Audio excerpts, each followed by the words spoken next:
Welcome to the lecture series on vector spaces. In present video bite, we will consider vector subspaces. Means we have to consider the subsets of a given vector space. But before we discuss vector subspaces, let us have the review of what we have studied in last two lectures. So it will be the review in the form of an example to prove a given set to be vector space. So the scope of this presentation will be to review and define the vector subspaces. We will further define linear sum of subspaces, and finally we will conclude the presentation with direct sum of subspaces. So this is the review exercise we have to take up. Let V equal to the set of vectors defined by x, x by 2. That is, the first component is x and second is half of that, where this x belongs to the set of real numbers with standard operations. What are the standard operations? These are internal composition and external composition. The question is it a vector space? We need to answer with the help of two sets of axioms, 5 under internal composition and 4 under external composition. So answer to this question lies with these 9 criteria of a vector space. So these are the 5 properties which we want to verify for this set V. So if we consider two vectors x, x by 2, y, y by 2 and add them, and vectors are added with the facility of adding of corresponding components like x and y, x by 2 and y by 2. So if we add these two and use the property of real numbers, then we find that sum of two real numbers is again a real number. So is the vector which belongs to V. So this justifies that the set is closed with respect to addition operation. Associativity can be verified easily with the help of this first exercise. The third axiom is identity.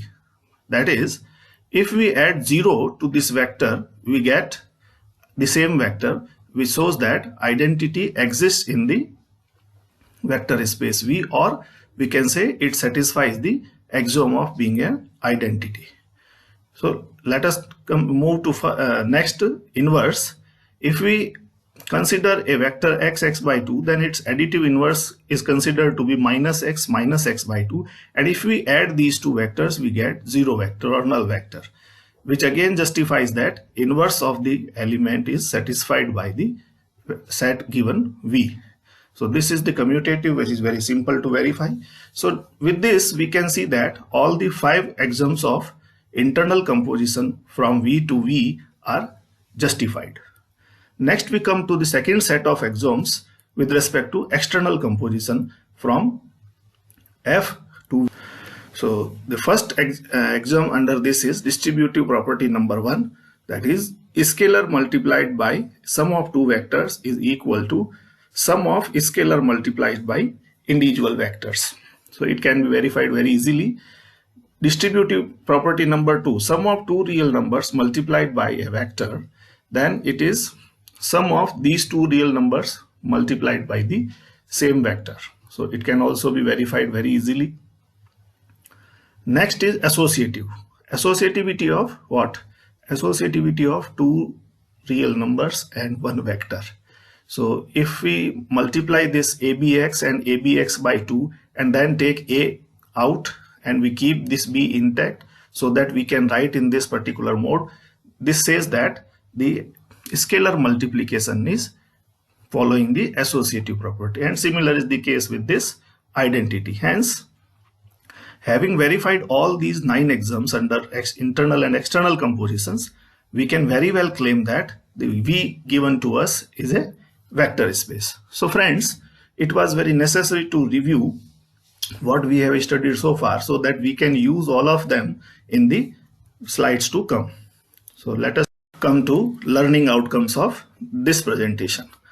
After studying the contents of this video cast, you will be able to define what is a vector subspace, and you will be able to prove a given set to be subspace of this vector space or not. For that, we will set some criteria so that we can handle the problems arising in the vector subspaces.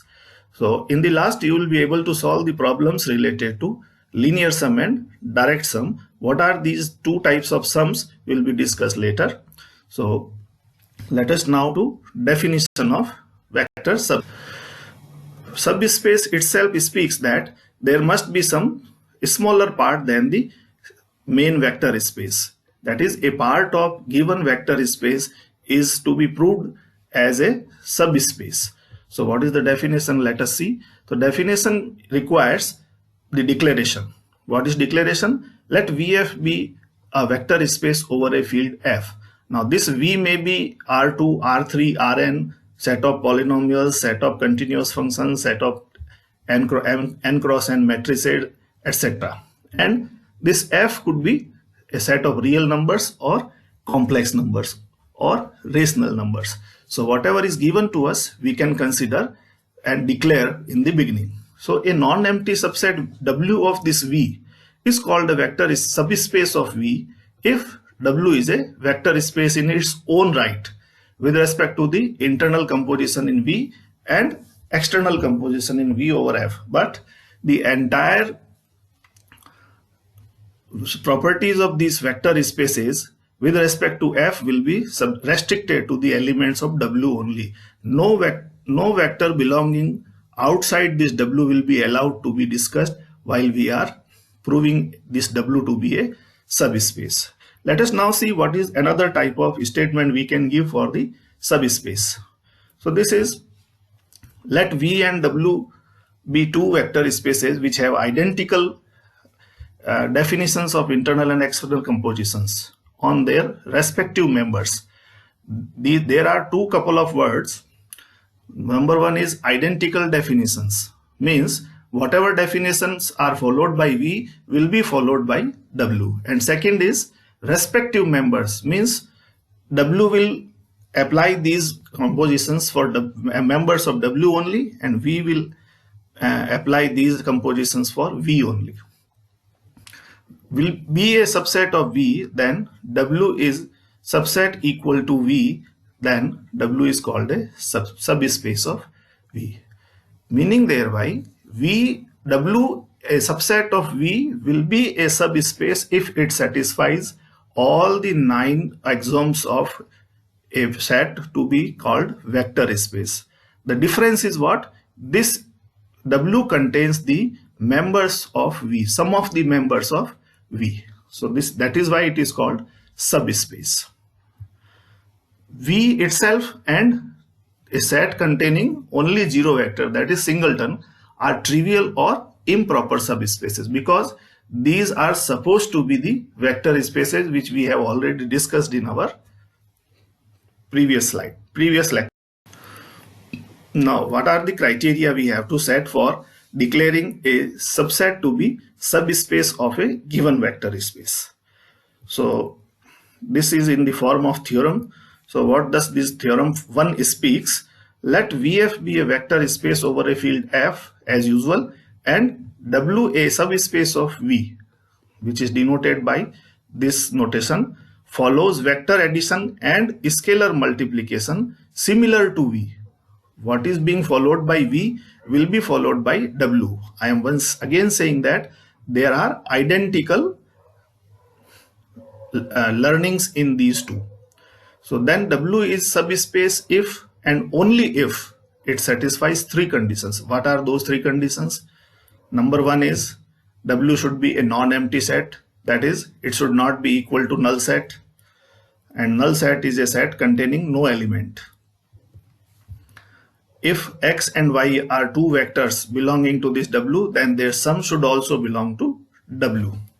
And next is, if alpha belongs to F, that is this field F, and X belongs to this W, then the scalar multiplication or multiplication by scalar also belongs to W. So if these 3 conditions are met by any set given to us, then we can say that it is a subspace of given vector space. So defining these criteria, we need not verify all the 9 conditions, and that is why it is very simple to tackle. If we could combine these 3, then it will be more easy for us to verify a set W to be the subspace of it. So if we could do this, let us see what happens. Alternative criterion. So what is that? The necessary and sufficient condition. These are the 2 words replacing IFF, if and only if. If and only if means itself necessary and sufficient very precisely. For a non-empty subset, we have included first criteria for the subspace, non-empty subset. We have declared it to be non-empty in advance. For a vector subspace, we have to be called a subspace if for any 2 alpha and beta belonging to this field F and x comma y belonging to W, if this combination of 2 vectors x and y with alpha and beta belongs to W, then we can say that W is a subspace. But this will be used in a very limited number of problems. The earlier one we will be using more frequently in solving the problems. But next, we come to the combination of more than one vector subspaces. We will consider 2 subspaces W1 and W2. So we will show that W1 union W2 is a one combination, W1 plus W2 is another combination, and there will be third combination called direct sum, and that will be denoted by W1 O plus W2. What is that O plus will be discussed later. So if we consider these 2 vector subspaces W1 and W2 of a vector space VF, then union of W and W2 is not necessarily a subspace of V. It is very interesting to note that there are 2 subspaces belonging to same vector space, but their union is not necessarily a subspace of it. How come it is possible? It can easily be proved by taking VF to be R cube R. Means set of vectors will be in 3 dimensions and R will be taken as a field over it. So this vector space is defined in 3 dimensions over a field R. And these are the 2 vector subspaces W1 and W2. First one is defined as this collection of vectors A00, 0, that is the vector lying on the x-axis for all A belonging to R, and A is arbitrary number. And second one is V equal to 0A0, that is the points lying on the y-axis, or we can say vector directed towards y-axis where A is again belonging to set of real numbers. What you need to verify is for any 2 alpha beta, if alpha u plus beta v does not belong to this set, then we can say that it is not always necessary to be a subspace. It may be subspace, but it is not always true. This can be verified very quickly here, that if we add these two u and v by taking alpha and beta 1 1, what happens? The point will become a plus 0, 0 plus a, and 0 plus 0. That is a 0, and a vector of that face does not belong to either w1 or w2. So it means this sum u plus v does not belong to w1 union w2, which contains the elements either from w1 or from w2. Again, if I multiply first by alpha and second by beta, it becomes a alpha plus a alpha comma a beta comma 0. Again, it is not of any face in this vector set or in this vector set. So we can say that alpha u plus beta v does not belong to w1 union w2, and hence we say that w1 union w2 is not necessarily a subspace. And this could be proved only with the help of examples, and that is why we have taken only simple vectors. Next, if we want to say that w1 union w2 is a subspace, then it bears one condition. What is that condition? Let us discuss. Union of subspaces w1 union w2, if there are two subspaces, then their union will be a subspace if IFF one is contained in the another one. That is, either w1 is a subset of w2 or w2 is a subset of w1. So this is very clear from the picture that these are the two subspaces of the same vector space, if we cover this by a very big picture, then we say that W1, W2 are the two subspaces. Their union will be equal to W1. Larger one will be the union. So W1 has already been taken to be subspace. So if W2 is contained in W1, we can say that W1 union W2 is a subspace. And similar argument can be given for this also, because in this case W1 is contained in W2 and hence union will be equal to W2, meaning thereby these two sets and their union will be a subspace if and only if one is contained in the another. Now let us see what is linear sum of two subspaces W1 and W2. It is very simple to define W1 plus W2, that is a collection of vectors so that one is taken from W1 and another is taken from W2 and summed up. So what kind of definition this W1 plus W2 bears? Let us see. It is if W1 and W2 are two subspaces of a vector space VF, then the linear sum W1 plus W2 is defined by this set, where we have taken one U from W1 and V from W2 and we have defined the sum of these two vectors. So it is the collection of all the sums of vectors, one taken from first subspace and second taken from second subspace. There is no condition on this U and V. So that is why we can say that it is the collection of all possible sums of vectors. Then we say that it is the linear sum. So it is the set containing sum of elements of W1 and W2. So this is very clear from the picture that if we take U from this circle and V from this circle and add them, we get U plus V belonging to W1 plus W2. So for proving this linear sum, we have to prove that the sum of two vectors belongs to W1 and W2. So this will be the criteria for defining and proving a set sum of two subspaces to be a linear sum. Next, if W1 and W2 are two subspaces of a vector space, then the question arises, is it a subspace? The answer is yes. How? Let us see.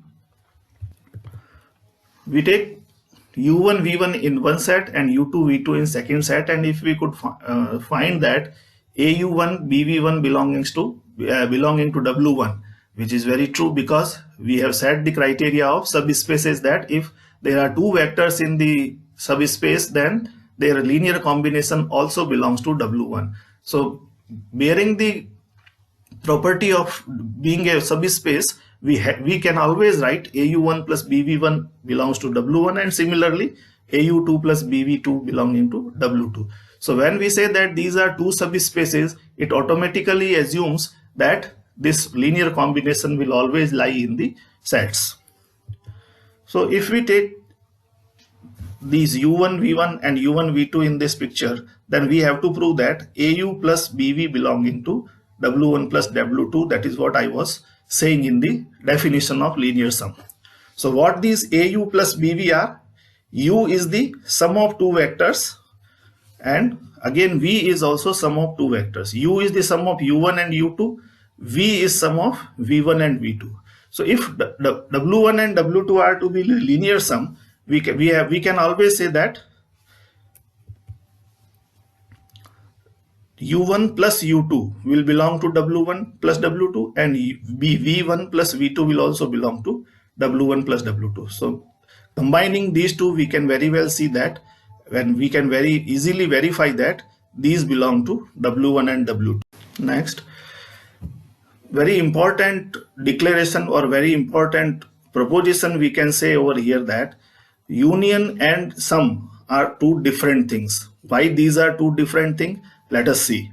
If W1 and W2 are two subspaces, and when we say that these are subspaces, they bear all the properties of a vector space. So we will use those properties in proving it.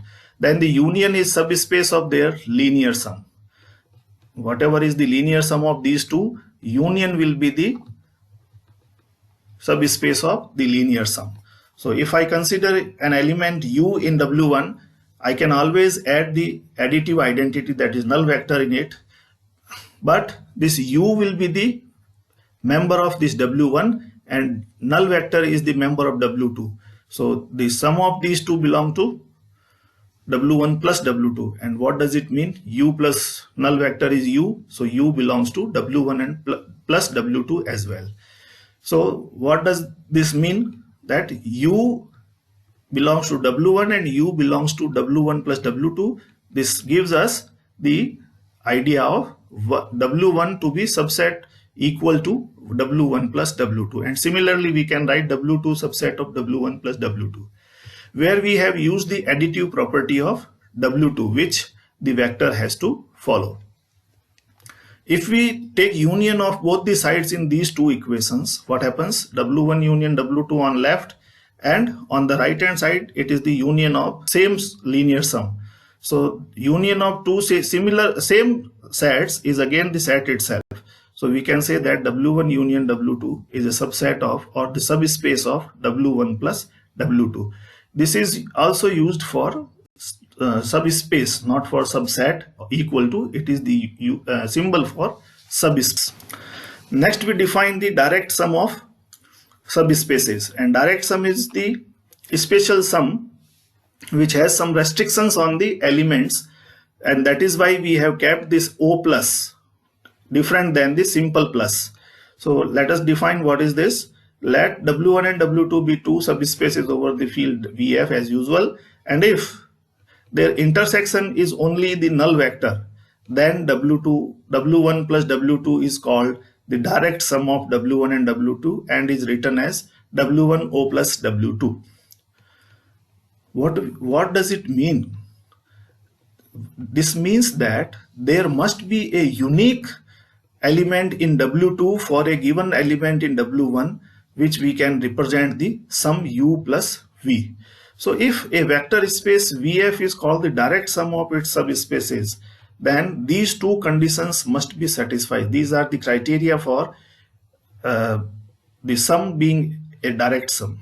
Number one is this linear sum of these two will be equal to the vector space itself, and the common element in W1 and W2 is the only zero element. And this has to be common because if W1 and W2 are subspace, they must contain the null vector. So apart from this null vector, no vector is common in both, and then only we can say that it is a direct sum. So let W1 and W2 be subspaces of a vector space VF, then V is said to be the direct sum if and only if for every U1 belonging to W1 there exists unique vectors U2 in W2.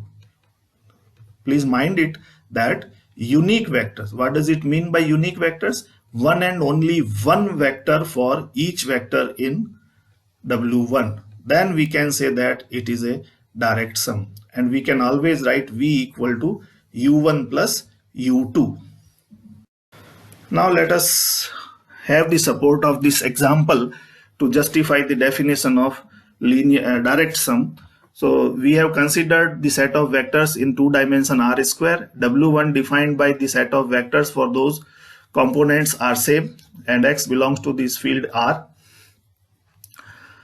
and not field, the set of real numbers R. W2 is the set of collection of elements in which first component is X and the other is the negative of it. So X and negative X both combine to give the definition of this W2, where X belongs to R. We have to show that R square is equal to the direct sum of W1 and W2. What we need to prove for this is R square is equal to W1 plus W2 and their intersection is only null vector. So if we want to prove it, we have to do certain manipulations, because general vectors cannot be put directly equal to another one. So I write X as X by 2 plus X by 2 and Y as Y by 2 plus Y by 2. But there is one manipulation I have done. I have added and subtracted Y by 2 from the first component and X by 2 from the second one. So this makes me easy to write X plus Y by 2 plus X minus Y by 2 and X plus Y by 2 Y minus X by 2, because in this case Y is positive, X is negative. So the benefit of it is that we have got the two vector sum of two, this as a sum of two vectors, x plus y by 2, x plus y by 2, similar components which belongs to W1, and first component is x minus y by 2 and second is the negative of it. So x negative y by 2 and minus, that is negative of x negative y by 2. This belongs to the set W2. So one is taken from W1 and another is taken from W2. The sum belongs to W1 plus W2. So we have considered the point in R square, but we have proved that this belongs to W1 plus W2. So we can very well declare that R square is a subset of W1 plus W2. Now let us mark it as equation number 1. What next? Conversely, if I take U1 belonging to W1 and U2 belonging to W2, then if we take the sum of two, U1 and U2, what happens? U1 plus U2 equal to x1 plus x2 and x1 minus x2. This vector is not of the shape either this or this, but it is of the shape x comma y. X is different, y is different. The first component and second component differ. So this belongs to R square only. So here we have proved that the sum which was supposed to belong to W1 plus W2 is also belonging to R square. So we say that W1 plus W2 is subset of R square. This is number 2. But in set theory, this is the fact that when there are two sets which are subsets of each other, this is possible only when they are equal. So equation 1 and equation 2 gives us liberty to write R square equal to W1 plus W2. Next we consider an element W1 belonging to this one, for which we have to prove that this is the null vector. Then only we can say that it is the direct sum. So this implies that it lies in both the subspaces. Not only implies, it has to be. W1 belongs to W1, W belongs to W1 as well as W2. But if it belongs to W1, then it has to be equal to XX. And if it belongs to W2, it has to be X minus X.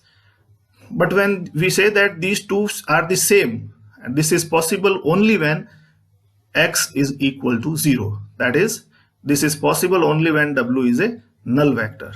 So we have got only the vector which belongs to W1 intersection W2. And with the help of these 3 and 4, we can say that R square is equal to the direct sum of W1 and W2. So with this we have completed the demonstration of a vector space to be the direct sum of two of its subsets. These are the two practice exercises which you will have to do at your home. This is R cube to be the sum of W1 plus W2, where W1 and W2 are defined by these two sets. This is the point in space with all the components equal, and this is the YZ plane. And the second one is R cube and W1, W2 are XY plane and YZ plane. So think of it and solve these problems. Thank you very much for watching continuously. Next presentation will be on span, linear independence, basis and dimensions. Thank you.